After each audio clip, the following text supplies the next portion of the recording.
wabarakatuh. Selamat pagi, salam sejahtera buat kita semua. Shalom, namo buddhaya, salam kebajikan. Om Swastiastu, Rahayu, Rahayu, Rahayu. Pertama-tama, mari kita panjatkan puji dan syukur kehadirat Tuhan Yang Maha Esa, karena berkatnya kita bisa bertemu di sini dalam keadaan sehat. Amin. Nah, sebelum kita mulai, di sini ketua kelasnya siapa ya? Siap, mohon izin Bapak untuk ketua kelasnya hari ini saya Bapak. Rekan-rekan sebelumnya, sebelum memulai kegiatan pada hari ini, alangkah baiknya kita berdoa. Berdoa menurut agama dan kepercayaan masing-masing, berdoa dimulai.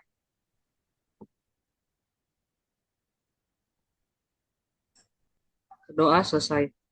Siap, terima kasih Bapak. Ya. Baik, terima kasih.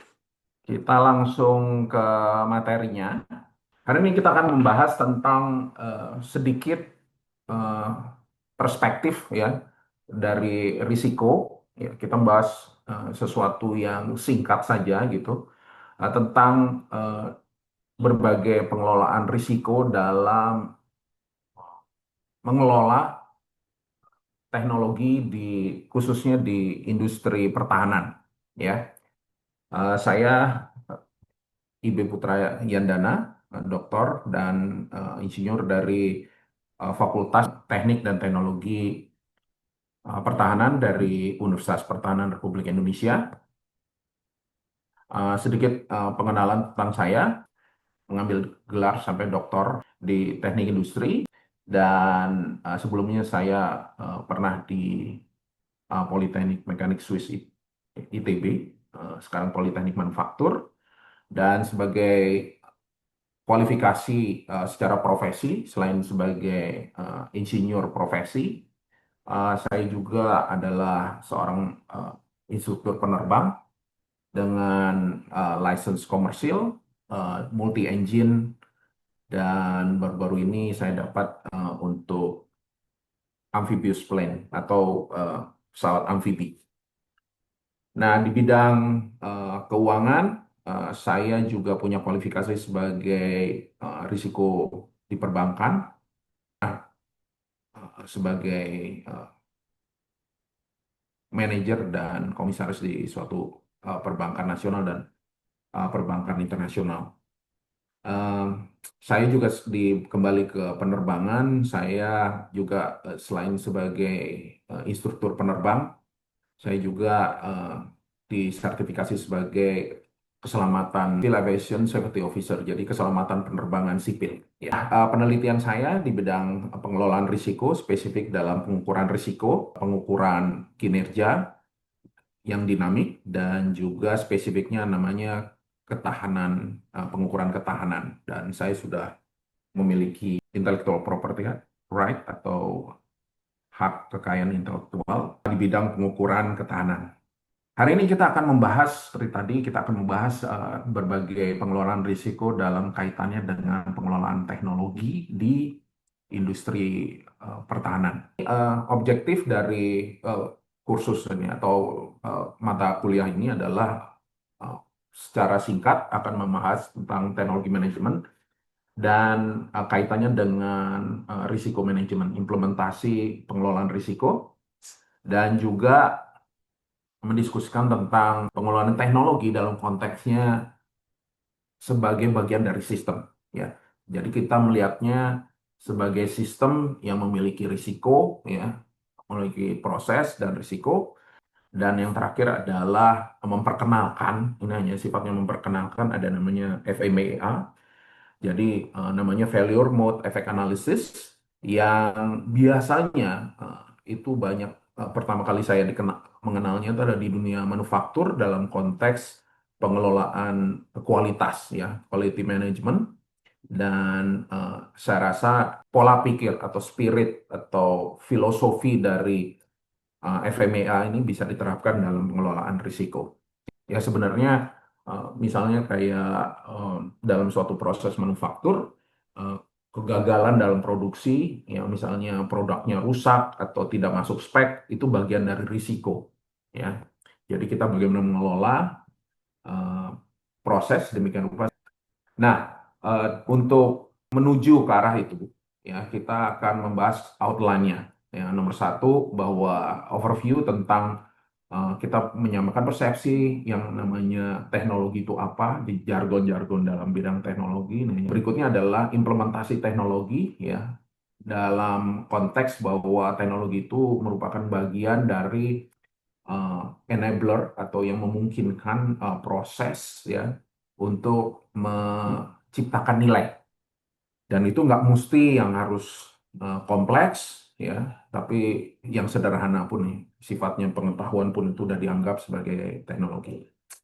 Dan ini menekankan pentingnya teknologi pengelolaan risiko manajemen dalam industri pertahanan. Karena tadi sudah saya jelaskan bahwa industri pertahanan itu syarat dengan teknologi dan juga eh, teknologi itu tidak bisa didapatkan dengan sembarangan. Dan selanjutnya adalah tadi pengenalan tentang FMEA, ya. Tadi saya jelaskan untuk yang belum paham. Teknologi itu dapat berupa pengetahuan, produk, proses, ya proses itu pengetahuan juga. Terus produknya salah satu adalah perkakas, tools, ya, dan sistem yang nanti digunakan untuk tujuan manusia. Nah, inovasi sendiri adalah merupakan eh, gambaran dari implementasi dari berbagai teknologi yang baru atau perbaikan dari teknologi yang baru sehingga produk atau prosesnya bisa menjadi lebih baik ya. Lebih baik bisa berarti lebih efisien, lebih efektif ya. Ya, ini termasuk juga di industri pertahanan ya. Jadi mungkin lebih baik mungkin dengan teknologi yang baru ini misalnya kita berbicara radar, radarnya bisa lebih jauh dan jangkauannya dan lebih detail mungkin dan dia bisa memetakan ini musuh atau lawan lawan atau teman gitu. Itu salah satu teknologi dalam industri pertahanan. Nah, manajemen teknologi itu adalah upaya untuk jadi pengelolaan teknologi itu adalah upaya dari satu disiplin ya, yang intinya adalah mulai dari perencanaan, eksekusi, ya, yang intinya adalah implementasi hingga pengendalian. Yang ini di sini berarti ada monitor dari kemampuan berbagai teknologi itu untuk tujuan dari uh, individu atau organisasi tertentu. Jadi dengan menerapkan teknologi ini dari mulai dari perencanaan hingga mengendalikan itu bagian dari manajemen teknologi. Nah, pola pikir atau perspektif sistem oriented ini jadi penting dalam industri, dalam teknologi penerapan teknologi, ya bukan hanya di industri pertahanan, tapi industri secara umum. Ya sebagai gambaran gitu, jadi ini hanya kembali lagi bahwa yang namanya proses ya itu eh, dari jadi esensi dari apa yang kita lakukan itu adalah mengkonversi input menjadi output ya melalui suatu transformation process. Nah, nanti di sini itu nanti ada feedback loops yang itu dilakukan secara terus-menerus ya sama juga dengan manajemen dari mulai perencanaan sampai pengendalian dan itu nanti ada feedbacknya juga.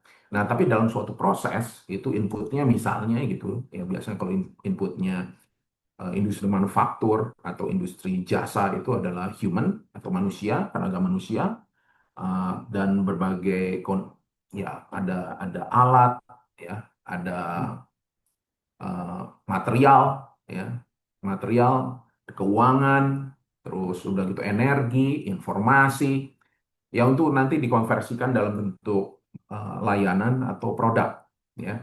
Nah, di tengahnya itu eh, dalam proses operasi itu atau production itu ini digunakan sedemikian rupa untuk menghasilkan produk dan service ini. Nah, proses ini untuk bisa memungkinkan ini menjadi uh, input menjadi output itu ya dalam transformasi proses ini itu yang diperlukan mana implementasi teknologi itu penting. Ya, Eh, kalau misalnya industri pesawat, ya di situ ada tenaga manusia, ada keuangan dan macam-macam raw material untuk menjadi pesawat. Ya. Ini semua dimungkinkan karena adanya teknologi. Teknologi sekali lagi bukan hanya berupa alat, tapi juga merupakan pemahaman terhadap proses. Dan itu yang menentukan eh, suatu suatu entitas itu bisa bisa sustainable gitu, atau mungkin berkelanjutan atau bangkrut cepat-cepat, ya. Itu gara-gara mereka tidak kompetitif atau tidak efisien atau efektif dalam pemanfaatan teknologi untuk menjadi output, ya.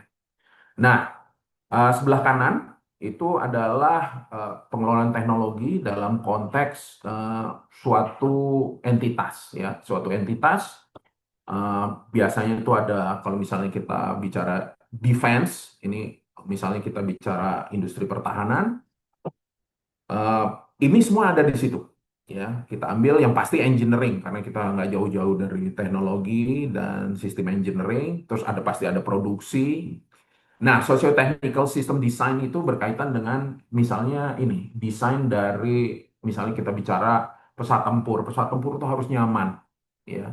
Nah, itu memerlukan interaksi antara misalnya nih di desain, dalam proses desain, dalam engineering activities-nya itu adalah misalnya pilotnya itu harus nyaman untuk mengendalikan pesawat sedemikian rupa sehingga error nya bisa ditekan. Kemungkinan terjadi risiko terjadinya kelengahan mungkin eh, rendah. Nah, itu penerapan itu bukan hanya di produknya, tapi sistem produksinya, ya. Jadi di situ dalam sistem produksi, misalnya orang bekerjanya harus enak sedemikian supaya eh, pekerjaannya lebih teliti, ya. Orangnya tidak capek. Nah, itu diperlukan seperti itu. Lingkungan yang baik, ya. Lingkungan yang baik, udara yang baik dan segala macam itu, ya. Nah, terus udah gitu ada tim yang mana dia terdiri dari eh, anggota-anggota yang mempunyai tujuan yang sama, ya, dengan disiplin yang sama, dan supply chain. Ya, kalau manager experience dan organization itu bagian dari tim, ya, pengetahuan tim. Nah, terus kalau misal supply chain itu tadi kita bicara tentang eh, misalnya itu, ya, rantai pasok dari bagian bermacam-macam vendor.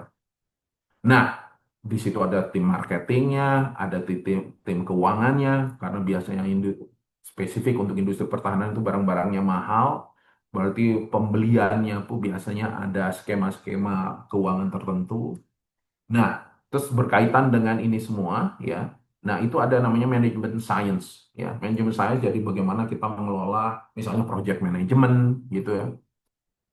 Jadi, nah, terus kalau kalau industri pertahanan ini sebagai kelanjutan, industri pertahanan itu enggak, jadi bukan hanya kita marketing standar aja, tapi itu ada pengaruh politiknya juga, sehingga pemahaman terhadap situasi geopolitik itu jadi penting. Sampai di sini ada pertanyaan nggak? Siapa Pak izin bertanya? Ya,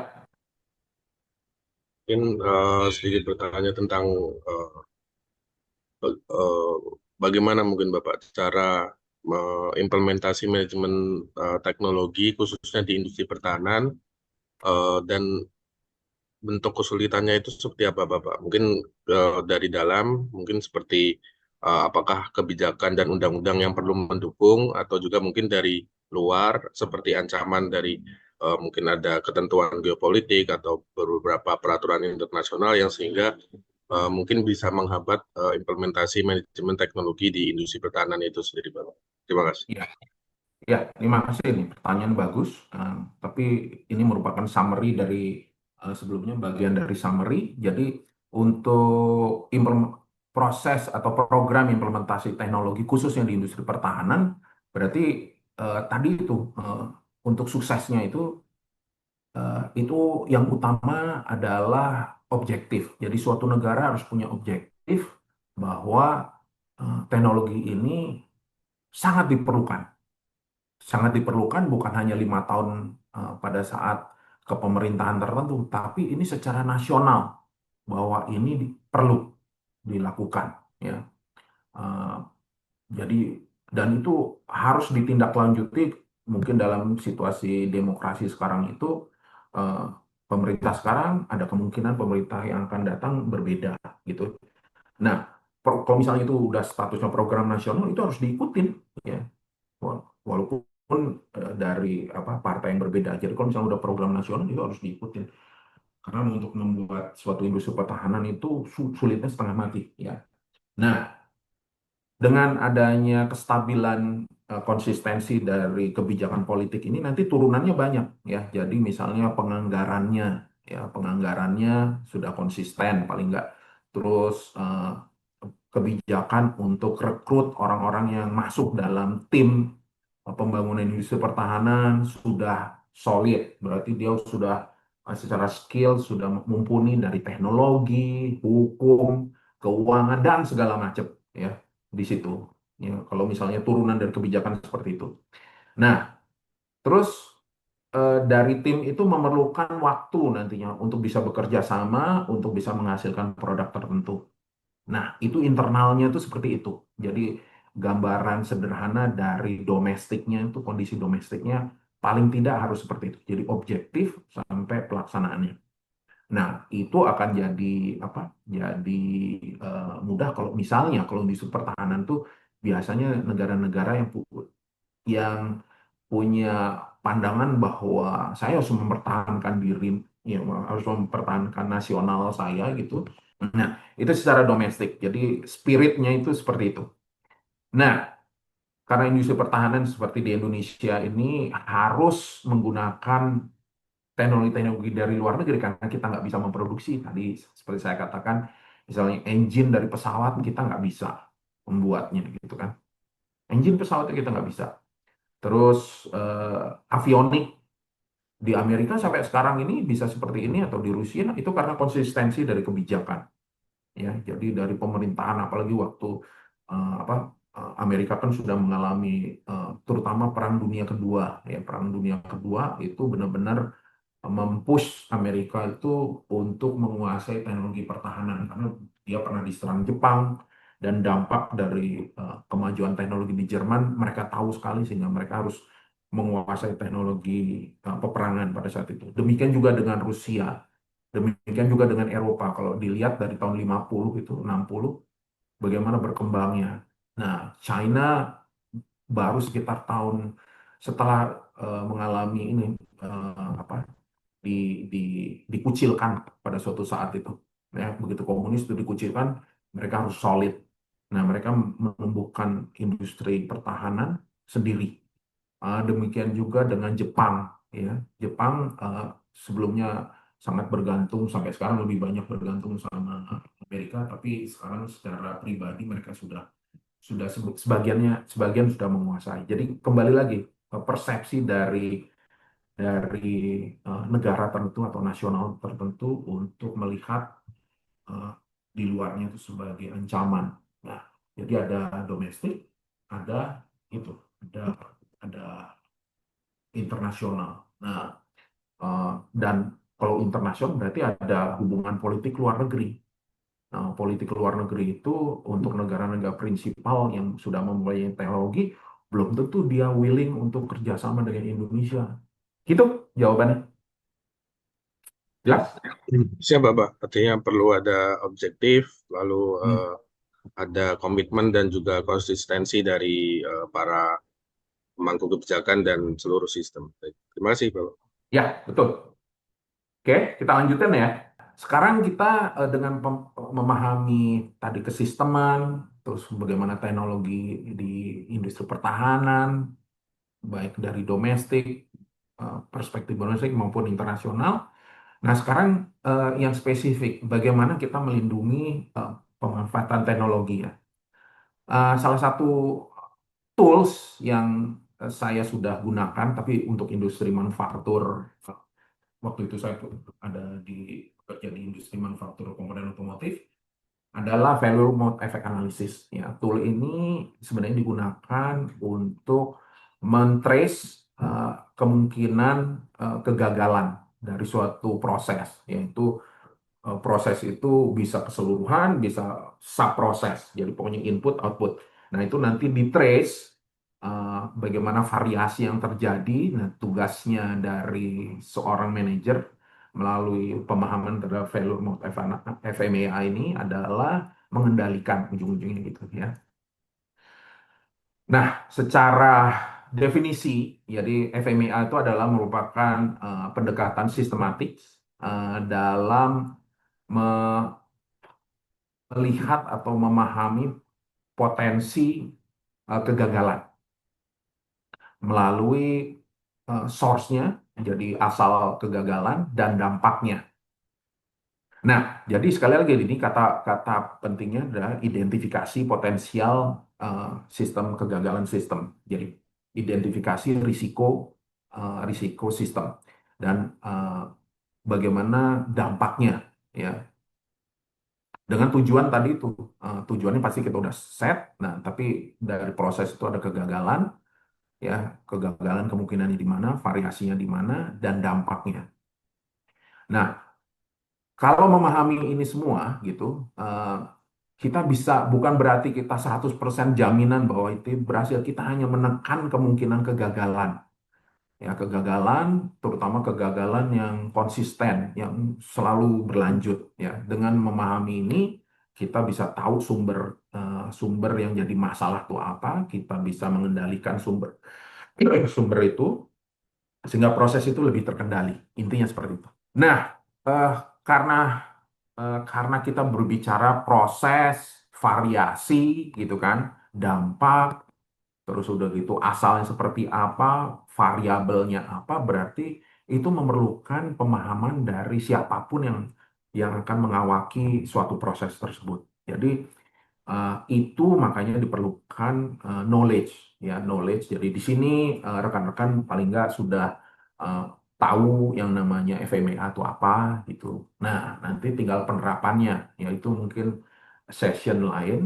Nah, kompleksnya seperti ini. Ini yang sebenarnya sederhana, ya sederhana dalam pembuatan botol plastik, ya. Pembuatan botol plastik itu kalau misalnya kita runut satu-satu, ini bisa jadi seperti ini. Ini bikin botol yang sederhana, nih. Bikin botol yang sederhana yang isinya prosesnya cuman material mixing, terus cetakan botol sama pendinginan supaya botolnya solid gitu ya. Nah, ini cuma terdiri dari tiga nih, sebenarnya bisa banyak nih, cuman kita ngambil tiga. Sama juga dengan pisang goreng, jadi misalnya kita kita mixing tepungnya, terus udah gitu kita goreng, terus kita misalnya kita packaging gitu, itu bisa juga ya. Nah, kemungkinan kegagalannya itu ditentukan, kemungkinan kegagalan, makanya di sini perlu expert. Jadi orang-orang yang itu pasti tahu tingkat kegagalan seperti apa dari masing-masing proses. Nah, terus dampaknya ya. Kalau pisang goreng dampaknya jelas gitu, mungkin jualannya susah gitu ya. Nah, tapi spesifiknya mungkin kalau misalnya tepungnya tepungnya salah, mungkin nanti jadi meringkel-meringkel atau terlalu cair atau segala macam, atau mungkin airnya banyak jadi terlalu cair. Nah, penyebabnya nanti ini lagi dicek lagi. Oke, kalau misalnya minyaknya, oke berarti minyaknya harus minyak yang baru supaya tidak mungkin ada bau tertentu kalau minyaknya terlalu lama gitu. Nah, berarti itu antara lama dengan baru itu ada batasan gitu kita untuk mengukur kapan minyak harus diganti ya.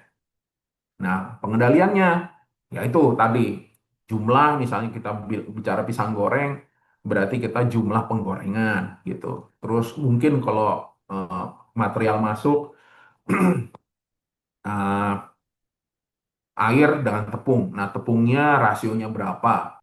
Nah, ukurannya apa? Ya tadi kalau misalnya air, suhu berarti temperatur.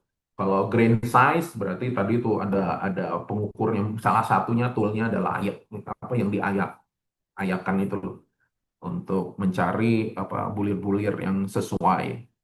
Itu.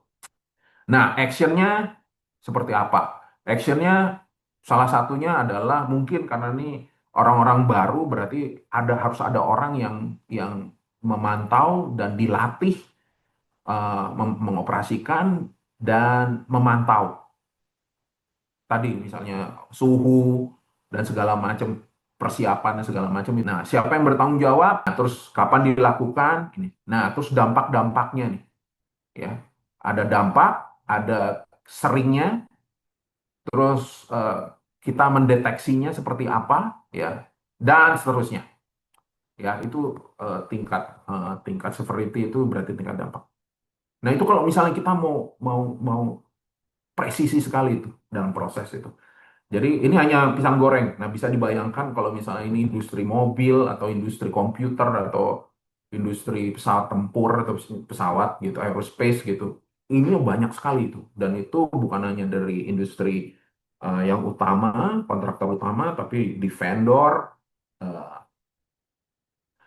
sub-vendornya lagi, tier 2, tier 3, 4, sampai 5, terus-terusan ke bawah itu. Nah, itu yang membedakan kualifikasi industri manufaktur yang bagus sama yang tidak.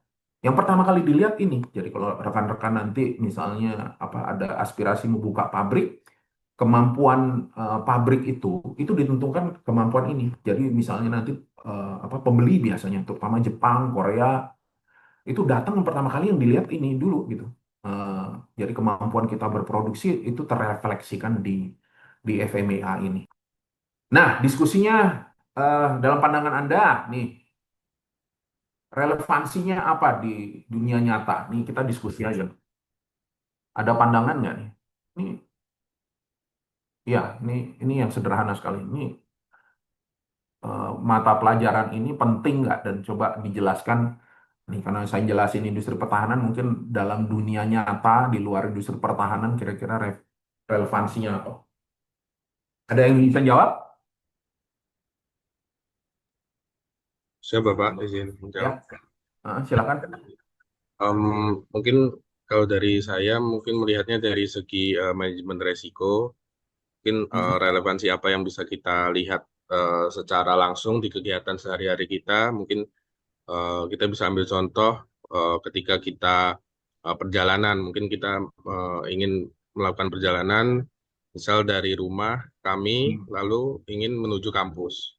Kita perlu melihat beberapa risiko yang mungkin bisa terjadi. Mungkin di perjalanan ada kemacetan sehingga waktu tempuhnya menjadi lebih lama. Lalu mungkin juga dari resiko keselamatan ketika kita tidak menggunakan helm, dengan kita menggunakan helm pasti resiko keselamatan kita akan berbeda di situ, Bapak. Lalu juga Ya, mungkin dari beberapa resiko lain yang juga bisa kita lihat dari satu kasus itu, Bapak. Izin, terima kasih. dan kalau misalnya dalam konteks teknologi gitu, ya eh, ini ini saya belum membahas misalnya bagaimana kita mengelola risiko kemungkinan teknologi itu keluar gitu. Makanya ada data protection dan segala macam itu.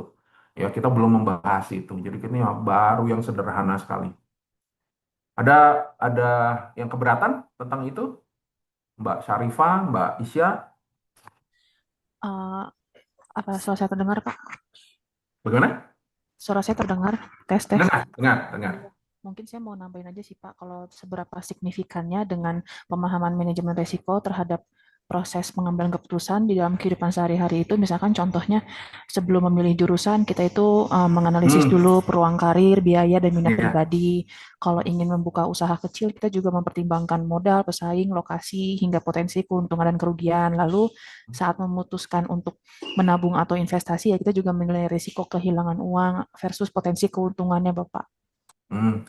Ya, betul. Jadi dengan memahami proses itu, jadi kalau misalnya nabung uang, eh, investasi di saham, oke, kita saham di misalnya apa ya? Saham di industri apa? Di industri batu bara, misalnya batu bara. Batu bara, ini saham, saya punya uang, ngumpulin terus kita mau saham di batu bara. Nah, oke, satu hal ada proses kita harus ketemu sama eh, apa institusi keuangannya. Ini institusi keuangan biasanya sekuritas itu ya. Kalau kita nggak perlu sekuritas, kita dalam konteks money apa fund manager gitu, berarti kita ke bank. ya. Jadi ini saya punya uang sekian, terus saya mau masukin ke saham, berarti nanti pakai itu, pakai jadi nanti uangnya di pool di bank sama masyarakat yang lain nanti dimasukin dalam portfolio tertentu. Nah, dari proses itu untuk menentukan banknya saja, nih banknya kuat nggak? Jangan-jangan nanti begitu saya uangnya dimasukkan, nanti apa? Nanti banknya tutup gitu, misalnya seperti itu. Ini orang ini bisa dipercaya nggak? Terus bank ini itu memilih portfolionya itu seperti apa, misalnya kayak gitu. Nah, portfolionya, portfolionya apa saja sih gitu? Kalau misalnya kita beli itu beli apa? Satu produk gitu di produk investasi itu. Ini portfolionya apa? Oh, ini portfolionya ada di batu bara, ada di eh, kelapa sawit, ada di manufaktur. Terus nanti dari portfolio eh, itu kan udah variasi lagi tuh. Nah, dari portfolio itu dan itu bukan hanya investasi, tapi macam-macam ya. Dalam kehidupan sehari-hari tadi udah dijelaskan sama Mas Aditya, misalnya kita mau berangkat aja kita bikin keputusan gitu kan. Nah, jadi dengan pemahaman ini secara detail, intinya dari FMEA itu adalah kita mencoba untuk memecahkan macam mem- me- istilahnya menganalisis ya, tapi sebenarnya memecahkan suatu kegiatan dalam proses-proses, bagian-bagian proses, dan masing-masing proses itu memiliki risiko. Nah, semakin detail kita eh, menjabarkan itu dan memahami itu, keputusannya semakin risiko semakin rendah.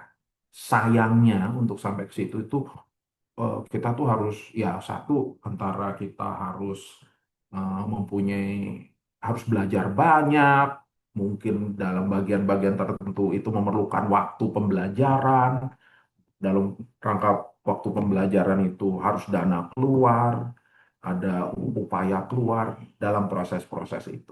Ya, tapi itu memang harus bagian dari hidup kita harus harus paham. Ya, nah terakhir dari session ini ya kalau misalnya bisa nanti masing-masing bisa membuat FMEA ya FMEA dengan apa dengan format yang ada itu ditulis saja yang sederhana dari merebus telur aja itu sudah menjadi ini sudah bisa dibuat FMEA-nya gitu. Dan kegiatan sederhana itu ya mungkin kegiatan yang lain gitu itu bisa disusun ya. Ada pertanyaan sampai sini? Ada tambahan pertanyaan atas Mohon izin, perhatiannya ya. eh, nggak mau tanya aja untuk tugasnya untuk FMEA. Ini Hah? apakah ada template ya? Template-nya ikutin aja tuh kan di terakhirnya tuh ada template nih. Oh, siap. Nah, Terima kasih. ikutin aja ya, ikutin aja nih. Ini udah benar-benar clear cut kok. Nggak mesti ya yang sederhana nggak usah ini kan untuk saya sederhana tapi mungkin untuk rekan-rekan nggak ngerti ini botol apa molding tuh seperti apa aja yang misalnya kalian apa naik sepeda eh, memelihara ayam gitu terus memelihara tanaman untuk wanita gitu itu bisa dibuat FMEA-nya itu. Intinya bahwa kita tuh harus tahu teknologi intinya dari sini terus memahami FMEA nih ya. Dan ini merupakan salah satu teknologi karena pengetahuan dalam upaya mengendalikan eh, ya teknologi. Perkuliahan hari ini selesai. Saya ucapkan sekali lagi terima kasih. Wabillahi taufiq wal hidayah. Wassalamualaikum warahmatullahi wabarakatuh. Shalom, selamat siang, salam sejahtera buat kita semua.